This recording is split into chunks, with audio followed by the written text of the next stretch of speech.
به نام خدا و با عرض سلام حضور شما بینندگان عزیز. امروز پنجشنبه 27 رجب المرجب سال 1445 هجری قمری برابر است با 19 دلو سال 1402 هجری شمسی و مصادف است با 8 فوریه سال 2024 میلادی. توجه نمایید به مجموعه خبری این ساعت در آغاز سرخط خبرها.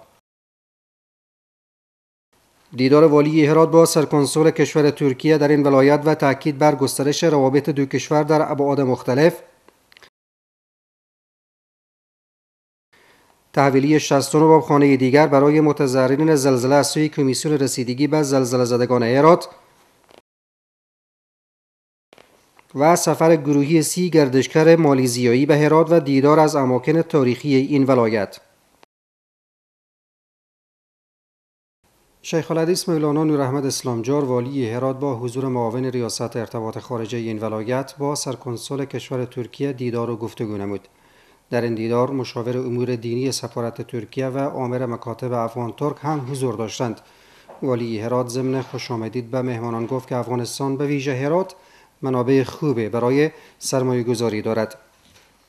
والی هرات همچنان تاکید نمود که مردم افغانستان کشور ترکیه را به عنوان کشور دوست و برادر می‌خوانند.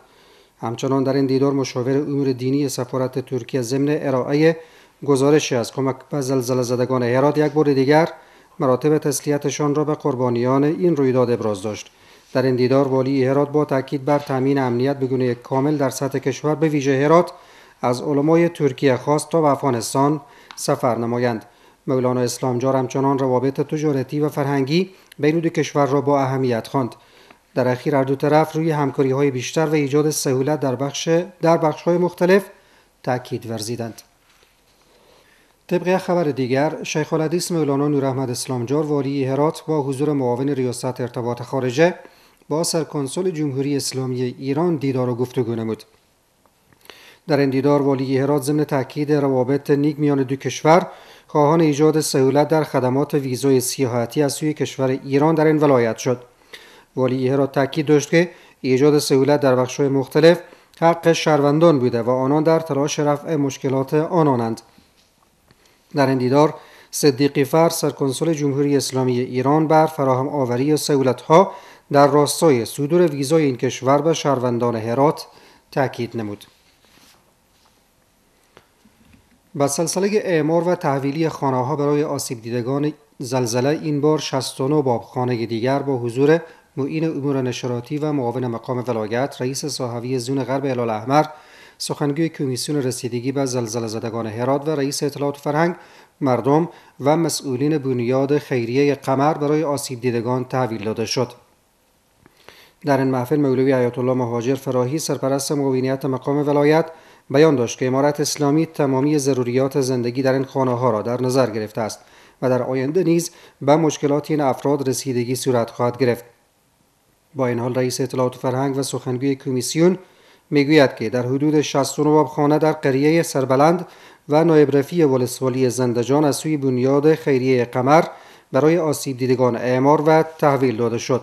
آقای متقی می‌افزاید مصارف اعمار این خانه‌ها از سوی بنیاد قمر پرداخته شده است که 48 میلیون افغانی میباشد و در حال حاضر از سوی امارت اسلامی خانه‌ها در تمامی نقاط زلزله زده به مردم تحویل داده شده و یا هم در حال اعمار میباشد که آمار این خانه‌ها به 4000 باب میرسد. مسئول بنیاد متذکر میگوید که در مجموع 69 بابخانه را اعمار نمودند که 54 آن در قریه سربلند و 15 باب دیگر در قریه نایب رفیع میباشد و از دیگر مؤسسات و نهادها نیز خواستار همکاری با آسیب دیدگان زلزله هرات گردید. با این حال انجینرانی که این خانه‌ها را اعمار نمودند میگویند که این خانه‌ها با استانداردهای بین‌المللی ساخته شده است و تمامی ضروریات یک تعمیر در آن در نظر گرفته شده است. با این همه افرادی که امروز کلید خانه‌هایشان را به دست آوردند با ابراز خرسندی از نظام امارت اسلامی افغانستان میگویند که برایشان تمامی ضروریات در این خانه‌ها مد نظر گرفته شده است. رئیس مرکز رسانه‌های افغانستان در سفر به هرات با مولوی احمدالله متقی رئیس اطلاعات و فرهنگ هرات دیدار نمود. در این دیدار مولانا نعیم الحق حقانی رئیس مرکز رسانه‌های حکومت فعالیت‌های فرهنگی هرات را قابل قدر خواند و تاکید بر تأمین روابط مسئولان با رسانه‌ها نمود. در این دیدار مولانا حقانی همچنان بیان داشت که مردم هرات مردم قابل احترام و نهایت فرهنگی است که باید رفتار محترمانه در برابر هراتیان حفظ شود. مولانا حقانی همچنان تاکید بر ایجاد مرکز کوچک رسانه‌ای در هرات نمود و بیان داشت که به خبرنگاران و رسانه‌ها توجه بیشتر شود. در همین حال مولوی احمدالله متقی رئیس اطلاعات و فرهنگ نیز از تلاش‌ها برای برگزاری برنامه‌های فرهنگی خبر داده می‌گوید که به منظور رشد هنر و فرهنگ این ولایت کار می‌کنیم. جاذبه‌های هرات پای 30 گردشگر مالیزیایی را به این ولایت کشاند. 30 گردشگر مالیزیایی به صورت گروهی در سفر به هرات با رئیس اطلاعات و فرهنگ این ولایت دیدار نمودند. مولوی احمدالله متقی رئیس اطلاعات و فرهنگ میگوید با حاکم شدن امارت اسلامی گردشگران شب و روز میتوانند در هر ولایت افغانستان سفر کنند. وی میگوید حکومت امارت اسلامی برای سهولت مردم هر آنچه در توان داشته باشد دریغ نمی‌ورزد. مولوی متقی میگوید که بهبود وضعیت امنیتی و موجودیت جاذبه‌های مهم توریستی سبب افزایش جهانگردان خارجی به هرات شده است. وی میگوید که در سال روان بیش از 700 گردشگر خارجی به هرات آمدند که نسبت به سال گذشته افزایش بالایی را نشان میدهد. گفته نیست که گردشگران مالیزیایی در سفر به هرات از قلعه اختیارالدین، منارها و جاذبه‌های این ولایت دیدن نمودند. اولین کنگره امپلنت‌های دندانی در افغانستان در ولایت هرات برگزار شد. مولوی حیات الله مهاجر فراهی معاون مقام ولایت از برگزار کنندگان این کنگره ملی قدردانی نموده و ضمن تاکید بر چنین تحقیقات و برنامه‌های مفید وعده هر گونه همکاری و حمایت را داد. در این حال شیخ الحدیث ابوالحکمت مفتی عبدالغفار رئیس پانتون هرات گفت برگزاری چنین گردهمایی‌هایی می‌تواند به میزان قابل توجه مشکلات صحی در جامعه را کاهش دهد و از طرف زمینه ایجاد خلاقیت و نوآوری در سیستم‌های صحی را نیز مهیا نماید. قابل ذکر است که دکتر محمد ناصر انوش رئیس اتحادیه دکتران دندان در زون غرب میگوید این کنگره اولین کنگره در سطح افغانستان است که در ولایت هرات برگزار می‌گردد. وی افزود در آینده کنگره سه روزه امپلنت‌های دندان نیز برگزار خواهد شد.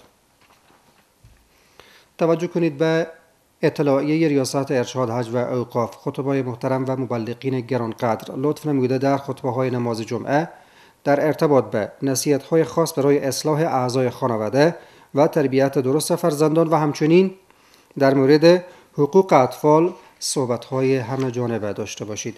بیننده‌های عزیز، این بود مجموعه خبری این ساعت. توجه کنید به وضعیت هوای شهر و چند ولسوالی ولایت هرات. درود بر شما بینندگان عزیز، شب بر همگی شما بخیر. توجه فرمایید به وضعیت هوای شهر هرات و چند ولسوالی آن. جمعه شهر هرات آفتابی، بلندترین درجه حرارت 17، پایینترین 6 درجه سانتیگراد. غوریان آفتابی، بلندترین درجه حرارت 18، پایینترین 7 درجه سانتیگراد. کرخ آفتابی، بلندترین درجه حرارت 11، پایینترین 2 درجه سانتیگراد. و همچنین پشتون زرغان آفتابی، بلندترین درجه حرارت 14، پایینترین 4 درجه سانتیگراد.